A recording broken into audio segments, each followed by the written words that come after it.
नमस्कार विद्यार्थी मित्रांनो, मी रमेश अण्णासाहेब खोत, कैलासवासी Bapuso Hupare high school and junior college Patankondli या ठिकाणी गेली 22 वर्षे अर्थशास्त्र आणि सहकार या विषयाचं अध्यापन करत आहे. आज आपण इयत्ता 12वी अर्थशास्त्र या विषयातील प्रकरण क्रमांक 2 उपयोगितेचे विश्लेषण या प्रकरणातील उपयोगितेचा अर्थ आणि उपयोगितेची वैशिष्ट्ये अभ्यासणार आहोत. आता उपयोगिता म्हणजे काय तुम्ही गेल्या वर्षी शिकलेला अभ्यासला. तर उपयोगिता म्हणजे काय? वस्तू अथवा सेवेमध्ये मानवाची गरज पूर्ण करण्याची जी शक्ती असते ती शक्ती म्हणजे उपयोगिता, ती क्षमता म्हणजे उपयोगिता. आता उदाहरणार्थ खडूमध्ये लिहिणे हा गुण आहे. खडूमध्ये लिहिणे, आता या ठिकाणी तुम्हाला शिकवत असताना माझी लिहिण्यासाठी मला खडू पाहिजे, फळा पाहिजे, डस्टर पाहिजे. याच्यामध्ये लिहिणे हा जो काही गुण आहे तो गुण म्हणजे उपयोगिता. आता समजा डस्टर मध्ये पुसणे हा गुण आहे, तो गुण म्हणजे उपयोगिता. खडू, डस्टर, फळा किंवा आपल्या दैनंदिन गरजा पूर्ण करण्यासाठी ज्या काय आपण असंख्य वस्तू वापरत असतोय, ह्या सगळ्या वस्तू म्हणजे उपयोगिता नाही, तर त्या वस्तूंच्या मध्ये मानवाची गरज पूर्ण करण्याची जी क्षमता आहे ती क्षमता म्हणजे उपयोग. लक्षात आलं? पुन्हा एकदा बघा, वस्तू अथवा सेवेमध्ये मानवाची गरज पूर्ण करण्याची असलेली क्षमता, गुण, गुणधर्म, वैशिष्ट्य म्हणजे उपयोगिता. लक्षात आलं? आता आपण उपयोगितेची वैशिष्ट्ये अभ्यासणार. आता याचं पहिलं वैशिष्ट्य काय आहे?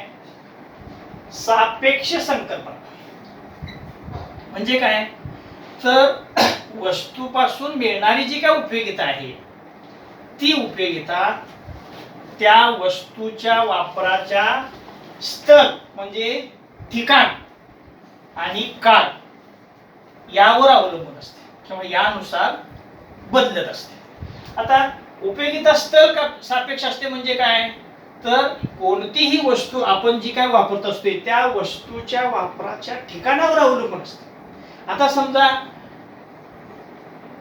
नदीमध्ये वाळू आहे, त्या वाळूमध्ये उपयोगिता आहे, परंतु ती कुठं बांधकामाच्या ठिकाणी आणल्यानंतर त्याच्यामध्ये प्रचंड उपयोगिता. म्हणजेच काय? उपयोगिता स्थळ सापेक्ष. किंवा थंड हवेच्या ठिकाणी उबदार कपड्यांच्या मध्ये उपयोगिता. लक्षात? म्हणजे उपयोगिता स्थळ सापेक्ष म्हणजे वापराच्या ठिकाणावर अवलंबून असते. जंगलामध्ये असंख्य वस्तू आहेत, असंख्य वनौषधी आहेत, त्यांचा त्या ठिकाणी काहीच उपयोग नाही आहे, परंतु त्या जर मानवी वस्तीमध्ये आणल्या, मानवाच्या उपयोगासाठी आणल्या, तर त्याच्यामध्ये प्रचंड उपयोगिता मिळते. लक्षात? म्हणजेच काय? उपयोगिता स्थळ सापेक्ष असते. त्याचबरोबर उपयोगिता काल सापेक्ष असते. म्हणजे वस्तू आपण जी काय वेगवेगळ्या काळामध्ये वापरत असतोय त्या काळावरती देखील अवलंबून असते. आता उदाहरणार्थ समजा हिवाळ्यामध्ये लोकरी कपड्यांच्या मध्ये प्रचंड उपयोगिता असते. आता उन्हाळ्यामध्ये त्याच लोकरी कपड्यांच्या मध्ये उपयोगिता असणार आहे काय? अजिबात नाही. कारण का? आपण उन्हाळ्यामध्ये लोकरी कपडे वापरू शकत नाही, कारण त्याच्यामुळे अस्वस्थता वाढू शकते. आलं लक्षात? तेच समजा उन्हाळ्यामध्ये सुती कपड्यांच्या मध्ये प्रचंड उपयोगिता आहे. आलं लक्षात? म्हणजेच काय? वस्तूच्या पासून मिळणारी जी काय उपयोगिता आहे ती काळावर देखील अवलंबून असते, काळ सापेक्ष काळानुसार बदलत असते. दुसरं वैशिष्ट्य आहे व्यक्तिनिष्ठ संकल्पना. म्हणजे वस्तूपासून मिळणारी जी काय उपयोगिता आहे ती त्या प्रत्येक व्यक्तीवर अवलंबून असते. व्यक्तिनिष्ठ, व्यक्तीवर अवलंबून असते. आता उदाहरणार्थ समजा पाणी,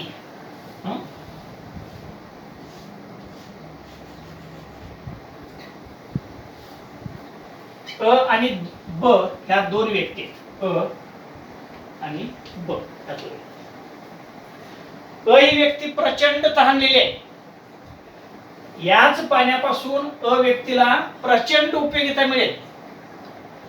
ब व्यक्तीला अजिबात तहान लागली नसेल तर ब या व्यक्तीला याच पाण्यापासून काहीच उपयोगिता मिळणार नाही. म्हणजेच काय? वस्तूपासून मिळणारी उपयोगिता ही त्या वस्तूचा उपभोग घेणाऱ्या व्यक्तीवर अवलंबून असते. आलं लक्षात? आता समजा शाकाहारी माणसाला मांसाहारापासून काहीच उपयोगिता मिळणार नाही. आलं लक्षात? ज्या माणसांना ज्या गोष्टींची गरज असते त्यापासून उपयोगिता. आलं लक्षात? म्हणजेच काय, प्रत्येक वस्तूपासून मिळणारी उपयोगिता ही त्या वस्तूचा उपभोग घेणाऱ्या व्यक्तीवर अवलंबून असते. व्यक्ती बदलली की उपयोगिता बदलते.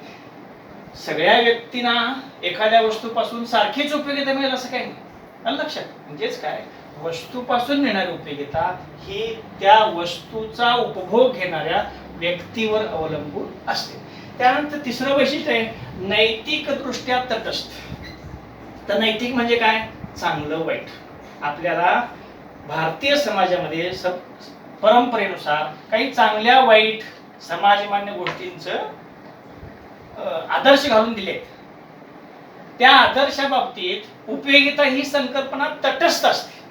म्हणजे काय, एखादी वस्तू वापरायचं किंवा नाही वापरायचं या बाबतीत काहीही मार्गदर्शन केलं जात नाही, तटस्थ राहिलं.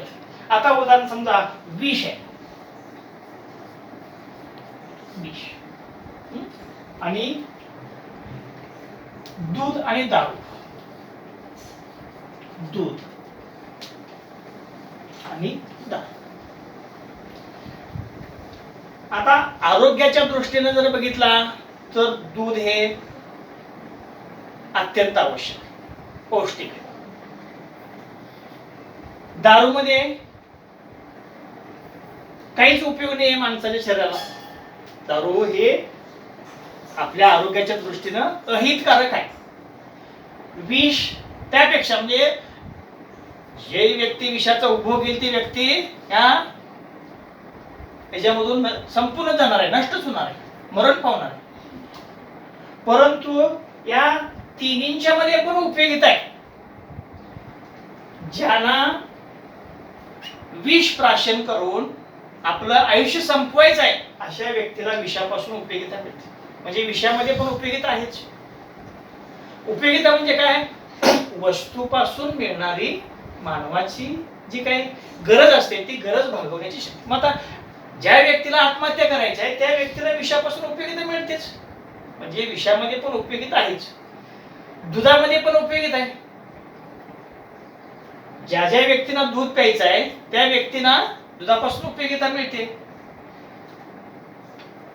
दारूच्या बाबतीत पण प्रचंड उपयोगिता आहे.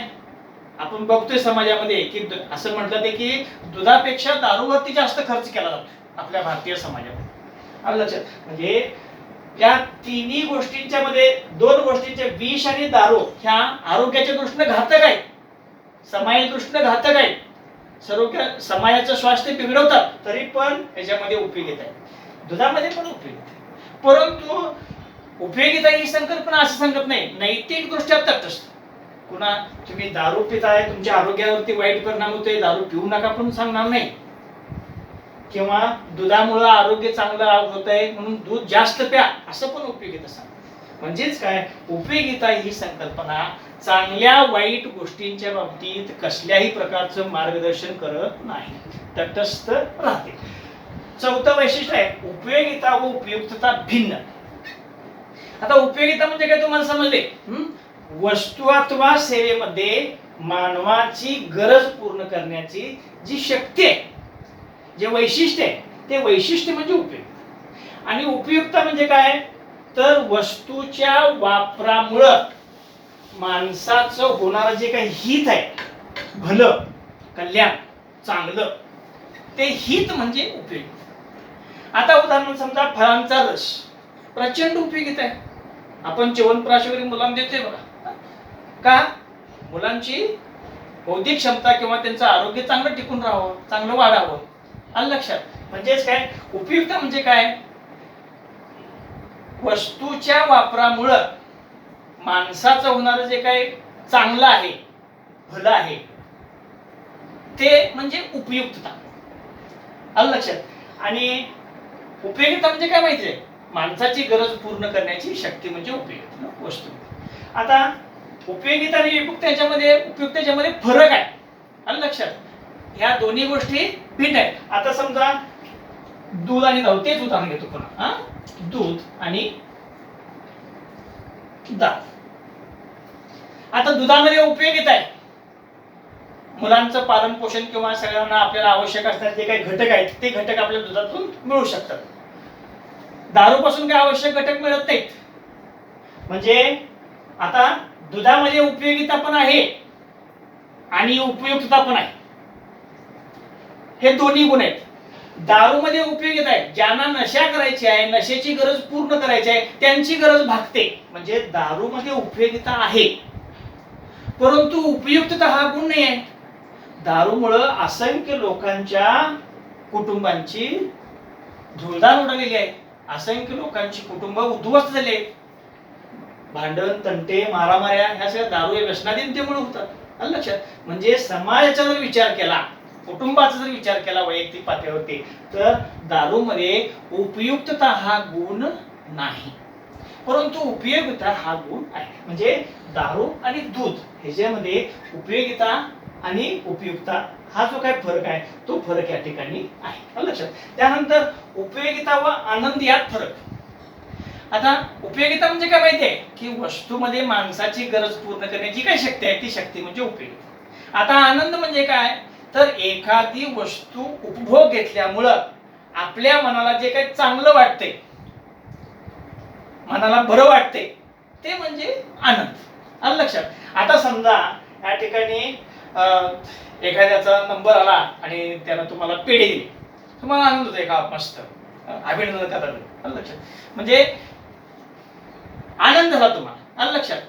आता या ठिकाणी उपयोगिता आणि आनंदामध्ये फरक आहे अनेकदा सांगता येतो बघा, अनेक पुन्हा सांगतो ते. तर समजा तुम्हाला आजारी आहे आणि तुम्हाला इंजेक्शन केलं. आता इंजेक्शन ही उपयोगिता आहे, तुम्हाला आवश्यकच आहे. आलं लक्षात. पण तुम्हाला आनंद मिळणार आहे काय? किंवा लहान मुलांना आपण कडू औषध दिलो त्यांना आनंद मिळणार आहे काय? नाही आहे. आलं लक्षात. परंतु उपयोगिता मिळू शकते. त्यांना चॉकलेट द्या, बिस्किट द्या, आईस्क्रीम द्या, केक द्या, यापासून त्यांना उपयोगिता मिळू शकते. त्याचबरोबर आनंद पण मिळू शकतो. आलं लक्षात. म्हणजे उपयोगिता आणि आनंद यामध्ये पण फरक आहे. त्यानंतर उपयोगिता व समाधान यामध्ये पण फरक आहे. आता उपयोगिता म्हणजे काय?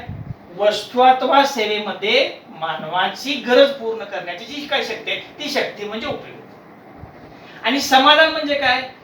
आपले मनाला समाधान वाटतं. म्हणजे काय? समजा एखादी व्यक्ती प्रचंड तहानलेली आहे आणि त्या व्यक्तीला ग्लासभर पाणी दिलं, पाणी प्यायल्यानंतर त्या व्यक्तीला एकदम मस्त वाटतं, समाधान वाटतं, आत्मा तृप्त हो गया म्हणतोय आपण. आलं लक्षात. म्हणजे काय? मनाला समाधान वाटतं. म्हणजे ही समाधान ही एक तृप्ततेची आपली जी काय पातळी आहे ती पातळी. आलं लक्षात. म्हणजे माणसाला भूक लागली, आपण त्यांना अन्न दिलो, अन्न सेवन केल्यानंतर समाधान वाटते. किंवा माणसाला आवश्यक असणाऱ्या किंवा आवडीच्या ज्या काही सगळ्या गोष्टी मिळाल्या की त्याला समाधान वाटते. आलं लक्षात. म्हणजे या ठिकाणी समाधान आणि उपयोगिता ह्याच्यामध्ये पण फरक आहे. त्यानंतर उपयोगितेचे केवळ तात्विक मापन शक्य. म्हणजे काय? तर उपयोगिता ही मानसिक संकल्पना आहे, मानसशास्त्रीय संकल्पना आहे. म्हणजे काय? एखाद्या वस्तूपासून तुम्हाला किती उपयोगिता मिळाली, उपयोगिता मिळाली काही नाही हे तुम्ही मोजू शकत नाही. तुमच्या मानसिक संकल्प तुमच्या मनाला माहिती आहे ते. आलं लक्षात. म्हणजे काय? समजा या ठिकाणी एखाद्या वस्तूचा आपण उपभोग घेतला, त्यापासून मिळणाऱ्या जे काही समाधान आहे ते समाधान हे आपण मोजू शकत नाही. असं आपण म्हणू शकते बाबा या व्यक्तीचं वजन 20 किलो आहे, या व्यक्तीनं 2 लिटर दूध घातलं, हे आपण मोजतोय, एककामध्ये मोजतोय. आलं लक्षात. तसं प्रत्येक व्यक्तीला एखाद्या वस्तूपासून किती उपयोगिता मिळाली हे आपण मोजू शकत नाही. असं म्हणू शकत नाही मी 4 पेढे खाल्ले आणि मला 2 किलो उपयोगिता मिळाली. मोजू शकणार आहे काय? किंवा समजा 2 ग्लास पाणी प्यालो आणि 5 लिटर उपयोगिता मिळाली, असं आपण म्हणू शकणार आहे काय? असं म्हणू शकत नाही. म्हणजे आपल्या मनाला उपयोगिता मिळाली हे कळतंय, परंतु किती मिळाली हे आपण मोजू शकत नाही. असं म्हणू शकतोय की पहिला ग्लास पाणी प्यालो त्यापेक्षा दुसऱ्या ग्लास पासून उपयोगिता कमी मिळाली. कारण का? ज्याला तुम्ही प्रचंड ताण लागली होती त्याला कधी एकदा पाणी मिळेल, कधी एकदा मिळेल अशी आपल्या मनाची घालमेल असते. ते दुसऱ्या क्लासच्या असते काय, दुसऱ्या क्लासच्या लक्षात. म्हणजे उपयोगितेचं संख्येत मोजमाप करता येत नाही. तात्विक मूळ पृष्ठक ह्याच्यापासून उपयोगिता कमी मिळाली, आंब्यापेक्षा सफरचंदापासून उपयोगिता कमी मिळाली किंवा जास्त मिळाली असं आपण सांगू शकतो, लक्षात. परंतु उपयोगितेचं आपण संख्येमध्ये मोजमाप करू शकत नाही. त्याचबरोबर उपयोगिता बहुपर्यायी आहे. म्हणजे काय तर विविध उपयोगी आहे. आता उदाहरण समजा वीज अनेक कारणासाठी वापरू शकतो. समजा पाणी अनेक व्यक्तींना उपयोगिता मिळू शकते. म्हणजे आपण ज्या काय असंख्य वस्तू वापरत असते त्या वस्तूपासून असंख्य लोकांना, असंख्य व्यक्तींना उपयोगिता मिळू शकते. म्हणजे काय उपयोगिता बहुपर्यायी आहे. त्यानंतर उपयोगिता गरजेच्या तीव्रतेवर अवलंबून असते. म्हणजे काय तर वस्तूपासून मिळणारी जी काय उपयोगिता आहे त्या वस्तूपासून मिळणारी उपयोगिता ही त्या व्यक्तीची गरज किती आहे ह्याच्यावरती अवलंबून असते. गरजेच्या तीव्रतेवर अवलंबून. समजा या व्यक्तीला ताण लागलेला नाही, तिला पाण्यापासून काहीच उपयोगिता मिळणार कारण तिला गरजच नाही पाण्याची. समजा दुसरं उदाहरण घेऊया. आता समजा आता कोणाला तरी एखाद्या व्यक्तीला, समजा गल्लीतल्या व्यक्तीला कोरोना झालाय आणि श्वासोश्वास घ्यायला एकदम त्रास आला. त्या व्यक्तीला व्हेंटिलेटरची इतकी प्रचंड गरज आहे की ते व्हेंटिलेटर शिवाय ते जगूच शकणार, लक्षात. म्हणजे काय आणि समजा निरोगी व्यक्तीला त्याच व्हेंटिलेटर पासून काय उपयोगिता असणार काय, काहीच नाही, लक्षात. म्हणजेच काय वस्तूपासून मिळणारी जी काय उपयोगिता आहे ती उपयोगिता त्या व्यक्तीच्या गरजेच्या तीव्रतेवरती अवलंबून असते. व्यक्तीला जेवढी गरज जास्त तेवढी त्या वस्तूपासून उपयोगिता जास्त. तुम्हाला जेवढी ताण जास्त तेवढी पाण्यापासून उपयोगिता जास्त. जेवढी भूक जास्त तेवढी अन्नापासून उपयोगिता जास्त. जेवढा तुमचा आजार गंभीर तेवढ्या औषधापासून उपयोगिता जास्त. तुम्ही निरोगी आहे, तुम्हाला कुठल्याच औषधापासून किती भारी किमतीचा असो त्याशिवाय तुम्ही त्यापासून तुम्हाला काहीच उपयोगिता मिळणार, लक्षात. म्हणजेच काय तुम्हाला गरजच नाही, लक्षात. समजा तुम्ही व्यसनी नाही, तुम्हाला दारूपासून काहीच उपयोगिता, किती किमती असली किती भारी असू काहीच गरज नाही तुम्हाला, लक्षात. कारण का त्यापासून तुम्हाला तुमची काय उपयोगिताच मिळत नाही, तुम्हाला गरज नाही त्याची, लक्षात. म्हणजेच काय वस्तूपासून मिळणारी उपयोगिता ही गरजेच्या तीव्रतेवर अवलंबून असते. आणि शेवटचा विशेष म्हणजे उपयोगिता मागणीचा. आपण दैनंदिन जीवनामध्ये अनेक वस्तूंची मागणी करत असतो.